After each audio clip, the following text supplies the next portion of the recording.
शेतकरी मित्रांनो, राम राम, नमस्कार. शेतकरी मित्रांनो, राज्यातील कापूस शेतकऱ्यांसाठी ताजी बातमी, ब्रेकिंग न्यूज. होय शेतकरी मित्रांनो, या व्हिडिओच्या माध्यमातून जाणून घेऊ आपल्या हाती आलेले सर्वच बाजार समितीचे ताजे कापसाचे बाजारभाव. त्याचबरोबर या व्हिडिओच्या माध्यमातून CCIची एक ताजी आकडेवारी आपल्या समोर आलेली आहे. ती आकडेवारी काय म्हणत आहे, कापसाचा यावर्षीचा अंदाज काय, पुढचे गणित काय, या संदर्भात सुद्धा अपडेट बघूया. तत्पूर्वी आपणास विनंती करतो, शेतीविषयक असो किंवा इतर सर्व प्रकारच्या माहितीसाठी प्रत्येकाने आपले यूट्यूब चॅनल नक्की एकदा सबस्क्राइब करा, लाईक करा, कमेंट करा, शेअर सुद्धा नक्कीच करा. सुरुवात करतोय मित्रांनो बातमीने एकदा. मित्रांनो, विक्रमी कापूस आयात होणार, उत्पादनही जास्त असल्याचा CAIचा अंदाज. देशात कमी झालेले उत्पादन आणि आंतरराष्ट्रीय बाजारातील कमी भावामुळे देशात विक्रमी आयात होणार. यंदा 50 लाख गाठी कापूस आयातीचा अंदाज आहे. हे मित्रांनो सद्यस्थितीला परिस्थिती अशी की यंदा जवळपास 50 लाख गाठी कापूस आयातीचा अंदाज होत आहे.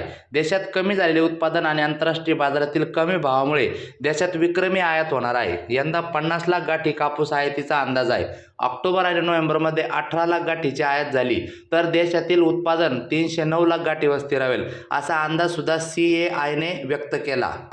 तसेच कॉटन असोसिएशन ऑफ इंडिया अर्थात CIने नुकताच कापसाचा अहवाल प्रसिद्ध केला. यात देशातील कापूस उत्पादन 4.5 लाख गाठींनी वाढून 309 लाख गाठीवर पोहोचेल, असा अंदाज व्यक्त केला आहे. तरी उत्पादन गेल्या वर्षीपेक्षा कमीच राहणार आहे. देशातील कापूस वापर 5 लाख गाठींनी कमी होऊन 295 लाख गाठींचा यंदा देशात वापर होणार आहे. सध्या आंतरराष्ट्रीय बाजारात कापसाचे भाव कमी आहे, त्यामुळे देशात यंदा विक्रमी आयात होणार असाही अंदाज CIने व्यक्त केला.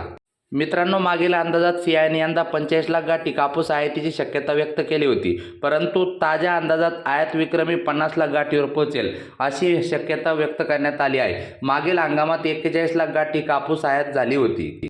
म्हणजेच यंदा गेल्या वर्षीपेक्षा 9 लाख गाठी अधिक आयात होणार आहे. चालू हंगामाच्या पहिल्या 2 महिन्यामध्ये अर्थात ऑक्टोबर आणि नोव्हेंबरमध्ये 18 लाख गाठी कापूस आयात झाली आहे. यात 2 महिन्यातील आयातही विक्रमी आहे. गेल्या वर्षी याच 2 महिन्यातील आयात 8.8 लाख गाठी होती, तर महाराष्ट्रात 91 लाख गाठी उत्पादन. CIने महाराष्ट्रात, गुजरात आणि कर्नाटक या राज्यामधील उत्पादनाच्या अंदाजात वाढ केली आहे. महाराष्ट्रातील कापूस उत्पादन यंदा 91 लाख गाठीवर पोहोचल्याचा अंदाज CAIने व्यक्त केला. गेल्या महिन्यातील अंदाजाच्या तुलनेत 3 लाख गाठीची वाढ करण्यात आली आहे. गुजरातमधील उत्पादनाच्या अंदाजातही 3 लाख गाठीची वाढ केली असून 75 लाख गाठी उत्पादनाची शक्यता वर्तवण्यात आली आहे. त्याचबरोबर कर्नाटकातील अंदाजात 1 लाख गाठीची वाढ करून 26 लाख गाठी उत्पादनाचा अंदाज व्यक्त केला आहे. तर तेलंगणातील उत्पादनाचा अंदाज 2.5 लाख गाठींनी कमी करून 40.5 लाख गाठी करण्यात आला आहे. यामुळे देशातील एकूण उत्पादनाचा अंदाज 4.5 लाख गाठीची वाढ करण्यात आली आहे. आता वळूया मित्रांनो ताज्या कापसाच्या बाजारभावाकडे. कापूस भाव पटापट बघूया मित्रांनो. फुलंब्री येथे मध्यम स्टेपल कापूस जास्तीत जास्त 7,990चा भाव सध्या सुरू आहे. त्यानंतर मित्रांनो पुढील बाजार समिती पुलगाव जास्तीत जास्त 7,660 रुपये. त्यानंतर पुढील बाजार समिती वरोरा शेगाव जास्तीत जास्त 8,060 रुपये. त्यानंतर पुढील बाजार समिती वर्धा जास्तीत जास्त 8,060 रुपये. त्यानंतर पुढील बाजार समिती काटोल जास्तीत जास्त 7,350 रुपये. त्यानंतर पुढील बाजार समिती हिंगणघाट जास्तीत जास्त 8,060 रुपये. त्यानंतर पुढील बाजार समिती वरोरा जास्तीत जास्त 7,400 रुपये. त्यानंतर पुढील बाजार समिती उमरेड जास्तीत जास्त 7,440 रुपये. त्यानंतर अकोला बोरगाव मंजू जास्तीत जास्त 8,060 रुपये. त्यानंतर अकोला जास्तीत जास्त 8,010 रुपये. त्यानंतर पुढील बाजार समिती हातगाव तामसा हायब्रिड कापूस जास्तीत जास्त 8,060 रुपये. त्यानंतर जालना येथे हायब्रिड कापूस जास्तीत जास्त 8,010 रुपये.